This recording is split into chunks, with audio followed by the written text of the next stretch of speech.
Assalamualaikum warahmatullahi wabarakatuh. Bismillahirrahmanirrahim. Alhamdulillahirabbil alamin wassalatu wassalamu ala sayyidina Muhammadin wa ala alihi wa sahbihi ajma'in wa ala tabi'in wa tabi'i tabi'in wa man tabi'ahum bi ihsan ila yaumiddin wa alaina ma'ahum wa fihim bi rahmatika ya arhamar rahimin ya arhamar rahimin ya arhamar rahimin. Amma ba'd. Ma'asyiral hadirin para rawuh nerusaken ingkang disebutaken kali Al-Imam Al-Ghazali wonten kitab Al-Arba'in fi Usuluddin tentang kiat-kiat adab-adab ingkang perlu kula jenengan perhatosaken untuk semakin meningkatkan lan memperbanyak pahala nalika kula jenengan maos Al-Qur'an. Lan niki penting nalika kula jenengan wonten wulan Ramadan. Kemarin sampun sekedhik kula singgung, Al-Imam Al-Ghazali nyebutaken di antara sekian adab ingkang dianjurkan adalah ketika kula jenengan membaca Al-Qur'an usahakan membaca dengan penuh pengagungan, mboten usah tergesa-gesa atau kesusu pingin hatam. Keranten napa? Ketika kula jenengan tergesa-gesa pingin cepat selesai, itu menunjukkan bahwa hati kita tidak cinta. Tiyang niku nek maca Quran mikire kurang piro hatame, kurang piro marine, niku nuduhaken bahwa hatinya sebenarnya tidak nyaman dengan Al-Qur'an. Maka cara agar kita membacanya dapat pahala yang banyak, maca niku kan sing penting ganjarane adalah usahakan kita nyaman dengan Quran yang kita baca. Tanda-tanda kita nyaman niku mboten kesusu, tidak tergesa-gesa pingin cepat selesai. Maka membacanya nyantai mawon, yang penting hati kita mengagungkan apa yang kita baca. Membaca satu surat pendek tapi dengan penuh pengagungan itu lebih utama daripada membaca berjuz-juz tapi kula jenengan kesusulan mboten pati mulya akan isine Al-Qur'an. Lan terusane kemarin ingkang disebutaken kali Imam Ghazali, usahakan membaca Al-Qur'an kalih angen-angen sak maknane. Niki sing disinggung kalih para ulama lan didadosaken pujian-pujian Jawa riyin niku sebenarnya adalah dawuh dari Syekh Ibrahim Al-Khawwas. Ada 5 obat hati yang kemudian didadosaken tembang Jawa, tombo ati iku 5 sak wernane. Adalah membaca Al-Qur'an dengan merenungi maknanya. Ini kalau kula jenengan saged. Nek mboten saged, mboten napa-napa, kalau kita yang tidak atau belum punya kemampuan untuk merenungi membaca bacaan Al-Qur'an, sekali-kali kula jenengan maca Qur'an gandeng kalih terjemah. Ya walaupun itu belum bisa disebut tadabbur, tapi sedikit banyak sekian persen kula jenengan rodok paham sidik-sidik. Keranten napa para rawuh, baginda Rasul piyambak itu seringkali kalau membaca Quran itu ayatnya itu diulang-ulang. Mboten berhatam, hatam niku penting. Tapi Kanjeng Nabi membaca Quran itu sering ayatnya diulang-ulang. Wonten salah setunggal hadis dikatakan Imam Ad-Darimi, Kanjeng Nabi itu bahkan pernah satu saat membaca baru bismillah tok itu diulang sampai 20 kali. Bismillahirrahmanirrahim. Bismillahirrahmanirrahim. Sampai 20 kali. Sambil merenungi makna yang terkandung di dalamnya. Niku Kanjeng Nabi piyambak pun ngoten. Wonten hadis lintu, hadis sahih niki dari Imam Muslim, baginda Nabi itu pernah satu malam tahajud semalam suntuk, sewengi full. Tapi ternyata beliau angsal pinten juz, mboten pinten juz, satu ayat mboten genep. Pernah dalam satu tahajud beliau membaca ayat yang menceritakan pemature atau munajati Nabi Isa kepada Allah. In tu'adzibhum fa innahum ibaduk wa in taghfir lahum fa innaka antal azizul hakim. Hadis ini dari Nabi Dzar. Pernah suatu saat Nabi Isa matur, ya Allah, hamba kula matur datang panjenengan, kula gadah umat kathah yang mereka punya banyak dosa. Andaikan jenengan menurunkan azab pada mereka, ya sebenarnya pantas, dan mereka adalah hambane panjenengan, ya terserah sing duwe. terserah jenengan yang Tuhan, tapi kalau jenengan mau dan berkenan mengampuni mereka, saya tahu jenengan Tuhan yang maha baik. Kanjeng Nabi niku maca ayat niki diulang-ulang semalam sampai subuh. Niku sepotong ayat, sanes ayat, sepotong ayat dibaleni sampai subuh. Itu contohnya cara membaca Quran versi Kanjeng Nabi. Kula jenengan maca ayat Quran kados ngoten, pahalane jauh. Pahalane jauh kali sing maca Quran ngebut. Jauh, walaupun nggih rodok ngebut ya tetap apik mawon wong Quran. Pernah suatu saat Tamim Ad-Dari niku beliau membaca ayat ya sama seperti Kanjeng Nabi, satu malam diulang-ulang cuman satu ayat. Am hasibal ladzina ijtarahu sayyiati an naj'alahum kalladzina amanu wa 'amilus solihati sawa'am mahyahum wa mamatuhum. Apa orang-orang yang hidupnya dihabiskan untuk maksiat, hidupnya dihabiskan hanya untuk dunia, hidupnya dihabiskan untuk keburukan, terus mereka kira hidup dan mati mereka bakal tak gawe podo seperti hidup dan matinya orang-orang yang soleh. Itu dawai Allah dan Quran.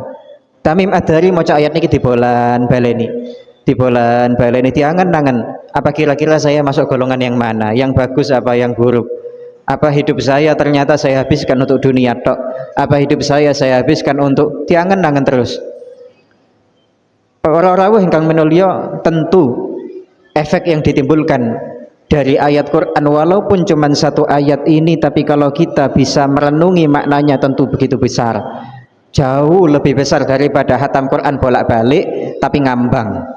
Walaupun ya Quran selamanya bagus nggih. Jangan kira nek wonten wong hataman Quran ngubut terus dilokno mboten, tetap bagus. Tapi tentu beda kelas. Para rawuh ingkang minulya, ada salah seorang yang bernama Sa'id bin Jubair. Niki termasuk pembesari walinipun Allah ingkang dibunuh kali Al-Hajjaj akhiripun. Beliau pernah suatu saat niku nggih ngoten. Satu malam tahajud maca satu ayat dari surat Yasin ingkang kula jenengan sedaya apal. Wamtazul yauma ayyuhal mujrimun. Mboten saged nerusno. Akhirnya diulang-ulang. Wamtazul yauma ayyuhal mujrimun. Wamtazul yauma ayyuhal mujrimun, sambil nangis dari malam sampai subuh. Coba nek kula jenengan tiap tahlilan niku kan maca niku bolak-balik. Tapi apa yang kita ingat? Di berkati durung metu-metu kan ngoten mungkin nek kula jenengan. Wa amtazul yauma ayyuhal mujrimun. Nek kula jenengan angen-angen itu adalah dawuh dari Allah yang nanti akan didawuhkan, diucapkan oleh Allah nalika dinten kiamat. Ketika semua manusia berkumpul, semua makhluk, bukan semua manusia, semua makhluk berkumpul, saat itu ada dua barisan. Ada kelompok tiang-tiang yang akan masuk surga, ada kelompok orang-orang sing bakal mlebet neraka. Lah tiang-tiang sing bakal mlebet neraka niku pingin derek barisane tiang sing digiring ajenge masuk surga. Akhirnya Allah mengatakan wamtazul yauma, minggir, menjauh, nyengkrio kalian semua orang-orang pendosa. Ojo nyedek-nyedek. Ini barisan kekasihku. Yang berada di sini barisan calon ahli surga. Yang berada di sini barisan orang-orang soleh. Kalian semua pendosa, wong sing jahat, wong sing fasik. Ojo nyedek barisan iki. Minggir kabeh. Sa'id bin Jubair ketika membaca ayat itu merenung. Bayangno, andaikan Allah nanti mengucapkan kalimat itu, saya berada di barisan yang mana? Di barisan yang akan digiring masuk surga, atau jangan-jangan saya berada di barisan sing diusir kalian Allah, yang diusir, disuruh menjauh, disuruh nyengkrih, disuruh untuk menghindar kali Gusti Allah karena mereka sudah tidak dipedulikan lagi. Saya berada di barisan mana? Andaikan kalau jenengan membaca Quran sambil membayangkan hal yang semacam itu, maka beto. Setelah kita membaca Quran, hati kita akan berubah, kelakuan kita akan berubah, pola pikir dan mindset kita akan berubah, keadaan kula jenengan nggih bakal berubah. Sing biasane rodok doyan duit haram, malih mboten doyan malih ketika membayangkan hal seperti itu. Sing biasane enteng nglakoni maksiat, nggih malih mboten wani malih nglakoni maksiat. Para rawuh dan kula jenengan harus berlatih. Terus pripun? Berarti maca Quran aja ngoper hatam. Sing paling sae nek cara Imam Ghazali, kita setiap hari punya dua waktu membaca Quran. Yang satu waktu membaca Quran versi biasa, sing penting entuk akeh. Tapi nggih mboten ngebut pol-polan. Gak usah pati angen-angen, yang penting maca ayatnya entuk rada akeh, dan kita harus punya waktu juga dalam satu hari membaca Quran alon-alon. Walaupun cuma satu ayat tapi diangen-angen maknani. Itu para ulama itu rata-rata seperti itu. Dalam satu hari membaca Quran itu punya dua waktu. Mungkin yang pagi maca Quran biasa, entuk sak juz, rong juz. Tapi nanti yang malam maca Quran sak ayat tapi dibolan-baleni nek mboten paham bahasa Arab maca terjemah kare diangen-angen sithik-sithik. Ya walaupun belum bisa disebut tadabbur, tapi insya Allah itu membantu. Para rawuh kula piyambak, walaupun kula belum ahli tadabbur, kadang beberapa kali maca Quran niku nggih mandek. Pernah beberapa hari yang lalu kula maca ayat Quran, wa ka'ayyim min nabiyyin qatala ma'ahu ribbiyuna katsir fama wahanu lima asabahum fi sabilillah wa ma dha'ufu wa mastakanu.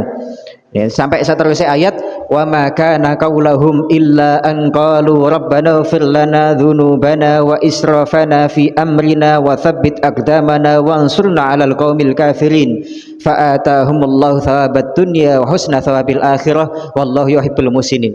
Kalau maca ayat niku dan sering beberapa kali kula ngalami hal yang seperti ini. Ini orang kula nyontokno kula piyambak yang bukan orang alim, bukan Imam Ghazali, bukan Tamim Ad-Dari. Tapi kalau kita berusaha merenungi ayat Quran, kita akan menemukan banyak keajaiban yang bisa merubah pola pikir, hati, jalan hidup, atau keadaan kula jenengan. Ayat niku sing kula waca wau niku nyritakaken perjuangane zaman riyin para nabi bersama umatnya ingkang berjuang dalam peperangan melawan orang-orang kafir. Niki menceritakan para pejuang yang sedang berjihad. Jihad niku lak puncake ibadah. Apalagi jihate boten bareng kalih kiai, bareng kalih ustad. Mereka jihad di barisane para nabi. Jadi pimpinan jihad itu panglima perangnya langsung para nabi. Bayangkan ada orang berjihad siap mengorbankan harta dan bahkan nyawanya demi agamanya Allah. Niki lak wis puncake pejuang. Dan yang lebih hebat lagi, yang memimpin mereka berjuang itu bukan ulama, bukan wali, tapi panglima perangi langsung para nabi. Bayangkan sesoleh apa mereka. Tapi nek kula jenengan tingali, ternyata di tengah-tengah peperangan, di tengah-tengah jihad, orang-orang soleh ini, mereka itu ketika menemui kesulitan, mereka itu munajat datang Allah. Bagaimana munajatin jajal kula jenengan angan-angan? Mereka mengatakan, Rabbana ighfir lana dzunubana, ya Allah, saya mohon, kami mohon jenengan ampuni dosa-dosa kami. Wa israfana fi amrina, keteledoran dan kecerobohan kami. Niki wong pejuang, murid langsungi para nabi. Mereka sedang berjihad, dan jihad mereka itu dipimpin langsung oleh para nabi. Tetapi ketika mereka menemui kesulitan, mereka terus mboten protes kali pangeran, ya Allah, kula kan tiyang sae, kula kan niki lagi jihad, kula kan niki belani para nabi, belani agamane panjenengan, kenapa kok keadaan ini sulit? Mboten ngoten. Tapi apa yang mereka katakan? Ya Allah, ampuni dosa-dosa kami. Mungkin ketika ada kesulitan, memang kula niki wong sing akeh dosane. Niku lho keadaan tiang-tiang soleh zaman riyin. Mereka dalam barisan perang jihad bareng para nabi, tapi sing dieling-eling dosane. Rabbana ighfir lana dzunubana, ya Allah, ampuni dosa kami, keteledoran kami. Mboten protes kali pangeran, ya Allah, kula niki jihad, kula niki wong apik, kula niki ngewangi nabi, kula mbelani agama, kok mboten ndang jenengan tulungi, mboten ngoten. Padahal itu orang sing pol soleh, pol hebate, pol perjuangane, tapi mboten merasa bahwa mereka adalah orang yang berjuang. Mereka mboten merasa telah berkorban. Mereka mboten merasa bahwa mereka telah banyak dan pantas untuk dihargai. Tapi mereka merasa, ya Allah, kula kathah dosane. Kami kathah dosane, wa tsabbit aqdamana, ya Allah, saya ngaku kula kathah dosane, mulane umat mboten ndang menang, mulane umat Islam mboten ndang jenengan tulungi, karena memang pejuangi modele kados kula-kula niki wong sing akeh dosane. Maka mohon jenengan ampuni dosa-dosa kami dan tolonglah umat. Niku keadaane tiang-tiang soleh niku kados mekaten para rawuh. Lah saat ini jajal kula jenengan angen-angen. Ketika kita ibadah, apa yang kita lihat? Apa yang kita rasakan di dalam hati kita? Ketika kula jenengan tarawih, nyawang enek wong sing gak tarawih. Bagaimana hati kita? Ya kita pingin nek iso umat Islam wabeh ahli ibadah seneng semangat tarawih, tapi apakah hati kita merasa oh pancen wong iku gak genah, mungkin ini tarawih kuno malah. Apakah yang timbul dari hati kita perasaan merendah di hadapan Allah atau jangan-jangan perasaan ujub? Kalau kula jenengan coba renungi ayat-ayat Quran yang menceritakan keadaan tiang-tiang soleh niki, maka akan berubah hati kita niku bakal berubah para rawuh. Lan terusane ayat niku sing hebat. Allah niku nek ndawaken akhire Rabbana fir lana dzunubana wa israfana fi amrina wa tsabbit aqdamana wansurna 'alal qaumil kafirin.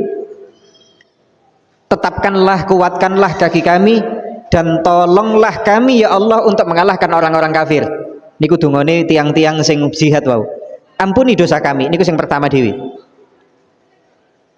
Ampuni kesalahan kami ya Allah, kami sing dados pejuang niki ternyata sebenarnya orang-orang buruk, nggak pantas untuk berjuang. Kami orang yang banyak dosanya, sing dieling-eling dosane dhisik. Dan bantulah kami untuk bisa mengalahkan orang-orang kafir ya Allah. Terusane ayat jawabannya saking Gusti Allah, fa'atahumullahu thawabad dunya, maka Allah memberikan kepada mereka balasan kebaikan di dunia, wa husna thawabil akhirah, dan balasan kebaikan di akhirat.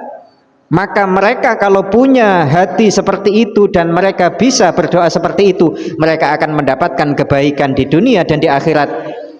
Terusane ayat, wallahu yuhibbul muhsinin, dan Allah mencintai orang-orang sing baik. Dadi nek jenengan pengin ngerti ciri-cirine tiyang sing apik mung pangeran niku napa? Orang sing semangat ibadah, orang sing semangat berjuang, tetapi sing dieling-eling dosane. Sing dieling-eling napa? Dosane. Berarti nek wonten tiyang gak gelem ibadah, gak gelem semangat, ya bukan orang baik. Atau orang semangat ibadah, semangat berjuang, tapi merasa dia hebat, merasa bahwa dia berjasa, merasa bahwa dia adalah orang yang punya andil, dan sayalah agama ini jadi seperti ini karena saya, perjuangan ini seperti ini karena saya. Orang yang seperti ini belum pantas disebut orang baik. Orang sing baik ini napa? Orang sing mentok sae ibadahi, mentok semangat perjuangane, banyak berkorban, tapi mereka sing dieling-eling dosane dan merasa saya belum bisa mempersembahkan apapun ya Allah. Kalau agama Islam saat ini ada kemunduran, kalau umat saat ini merasakan keburukan, kalau umat tertimpa musibah, itu gara-gara dosa saya. Sebelum menyalahkan orang lain, menyalahkan diri sendiri. Niku orang-orang sing pejuang niku nggih. Mereka sing jihad, tapi ketika umat Islam menemui kesulitan, bukan melemparkan kesalahan pada orang lain, tapi mengatakan ya Allah, kalau sekarang kami yang sedang jihad menemui kebuntuan, maka itu karena dosa saya. Mohon ampuni dosa saya dan tolonglah umat, bantulah umat. Niku sifatnya tiang-tiang soleh. Nek kula jenengan maca ayat-ayat ngeten sambil merenung, maka beda para rawuh kalih maca Quran sing uber hatam. Dan pahalane beda, barokai beda, dan efek yang ditimbulkan untuk diri sendiri dan untuk umat tentu beda. Para rawuh, coba sekarang kita cocokaken ayat niki dengan keadaan umat Islam saat ini. Ketika umat Islam dan pundi-pundi saat niki menemui banyak kesulitan, ada saudara-saudara kita di Gaza sing terus didolimi, ada saudara kita tenduk Sudan sing dimanipulasi. Ten pundi mawon, semua umat Islam adalah satu. Semua umat Islam adalah satu. Kenapa Allah tidak kunjung menurunkan pertolongannya sebelum kita menyalahkan siapapun? Sebelum kita menyalahkan, oh pancen wong Gaza iku koyok ngono, pancen wong Sudan iku koyok ngono, oh pancen wong Aceh, wong Sumatera mulane kena banjir koyok ngono. Coba kita belajar menyalahkan diri kita sendiri. Seberapa banyak dosa yang kita lakukan? Jangan-jangan apa yang terjadi di Aceh banjir, apa yang terjadi di Sudan, apa yang terjadi di Gaza, apa yang terjadi di macam-macam, itu kita juga punya andil. Kita juga punya andil, kita melok urunan dosa, sehingga umat Islam tidak kunjung ditolong oleh Allah. Coba kita renungi, kita coba praktekkan kita tiru sifat tiang-tiang sing berjuang bersama para nabi dulu. Para rawuh, kalau kita membaca ayat Rabbana ighfir lana dzunubana wa israfana fi amrina, coba kita sering membaca ayat-ayat seperti itu. Rabbana dzalamna anfusana wa illam taghfir lana, ya Allah ampunilah dosa kami. Tapi ketika kita mengucapkan ampuni dosa kami, coba kita niatkan untuk mewakili sedaya umat Islam. Ya Allah ampuni dosa kami, sedaya umat Islam yang berdosa. Rabbana ighfir lana dzunubana wa israfana fi amrina, ya Allah ampuni dosa kami dan keteledoran juga kecerobohan kami. Ojo diniati dosane dhewe tok. Itu kan jamak kami, bukan dosa saya, dosa kami.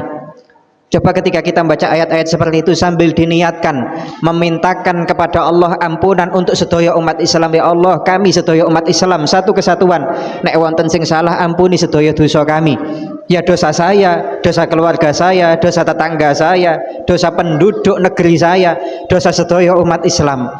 Wa israfana fi amrina, ya Allah tolong ampuni keteledoran, kecerobohan, kekurangan ajaran kami. Kami sinten? Kami umat Islam. Ya saya juga seperti itu, keluarga saya, anak cucu saya, penduduk kampung, penduduk kota, penduduk negara saya, juga sedaya umat Islam. Coba kita latihan untuk tadabbur seperti itu. Kalau kita sama-sama bisa seperti itu para rawuh, maka bisa dipastikan pertolongan Allah akan semakin cepat turun, kemenangan dan kejayaan umat Islam akan semakin cepat untuk datang. Dan keberkahan dari Quran boten kula jenengan tok sing entuk, sing membaca satu orang tapi yang mendapatkan keberkahan Quran mungkin sedaya umat Kanjeng Nabi Muhammad sallallahu alaihi wasallam. Para rawuh membaca Quran dengan tadabbur, angen-angen sak maknane, itu saestu obat hati sing paling manjur. Kita bisa membaca istighfar sak kathah-kathai, membaca sholawat sak kathah-kathai, kula jenengan lakukan semua kebaikan, itu semua bagus. Tapi obat yang paling manjur untuk mengobati hati kita sing kotor, sing peteng, itu adalah membaca Quran dengan cara seperti itu, angen-angen sak maknani. Kalau kita yang nggak bisa bahasa Arab, latihan. Bagaimana? Kita kan sekarang ada Quran terjemah, walaupun kita harus sadar maca Quran terjemah itu belum disebut angen-angen, tapi ya itu sedikit banyak membantu, walaupun cuma sekian persen daripada tidak sama sekali. Kita harus latihan. Lah niku wau sing dianjuraken Imam Ghazali ten mriki niki. Imam Ghazali niku ndawuhaken ngeten, wala allal alyak bika ma qalahu ba'dul arifin, yang terbaik itu seperti banyak para tiang-tiang arif, tiang-tiang soleh, para wali ini Allah. Bagaimana? Idh qala li fi kulli jum'atin khatmah wa fi kulli syahrin khatmah wa fi kulli sanatin khatmah wa ana fi khatmatin mundhu thalathina sanah ma farautu minha ba'du. Kata tiang-tiang soleh itu, mereka itu membagi bacaan Quran ini menjadi beberapa fase. Ada yang baca Quran ini seminggu hatam, tapi juga punya rutinan sing hatami saulan pisan, tapi juga punya rutinan sing sampai 30 tahun belum hatam-hatam. Maksudnya ya nopo ngeten, nek saged jenengan maca Quran dibagi, mungkin dibagi 2 atau dibagi 3. Oh saya kalau pagi baca Quran sak juz sampai hatam wis, pokok saiki juz 1, besok juz 2, besok juz 3. Yang sore saya baca Quran rodok diangen-angen dilongi mawon, ojo sak juz. Mungkin sedino sak halaman. Satu sekarang halaman 1, besok halaman 2, besok lagi halaman 3. Yang malam dilongi meneh. Yang bagian baca Quran malam hari, satu malam mungkin cuman beberapa ayat.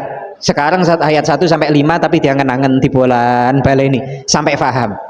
Besok ayat 6 sampai ayat 10. Di bolan baleni sampai ping 50 sampai ping 20 mboten napa-napa. Yang besoknya lagi hari ketiga ayat 11 sampai ayat 15. Itu yang paling bagus, itu baca Quran seperti itu. Kula jenengan muga-muga saged nggih sekedhik-kedhik ngamalaken, walaupun boten sama seperti kelas Imam Ghazali, kelas Imam orang-orang soleh, tapi monggo kula jenengan muga-muga ditulung kalian Allah bisa semakin baik. Menika saged kula aturaken, monggo kula jenengan tutup. Nanti wawasan Fatihah, semoga kula jenengan kalian Allah Subhanahu wa taala, sekeluarga, seanak turun, juga semua orang-orang kita cinta, juga semua murid-murid kita didasarkan ahli Quran, orang-orang yang oleh Allah hatinya dibukakan untuk bisa mendalami dan memahami makna-makna yang tersembunyi dari Al-Quran yang tidak dibukakan oleh Allah kecuali untuk para kekasihnya. Dan semoga barokah Quran kalian Allah diturunkan kepada semua umat Islam saat ini, dan barokah Quran, barokah Ramadan, Allah menjaga, membantu, menolong, menguatkan, meneguhkan dan memberikan kemenangan umat Islam datang sedaya pihak-pihak ingkang mengharapkan keburukan untuk Islam juga umat Islam di seluruh penjuru bumi. Ala hadhiniyah wa ala manu masyaikhuna wal jalu asanidina wa ulama'i wa sholai hadil baldah wa ila hadratin Muhammad sallallahu alaihi wasallam. Al-Fatihah.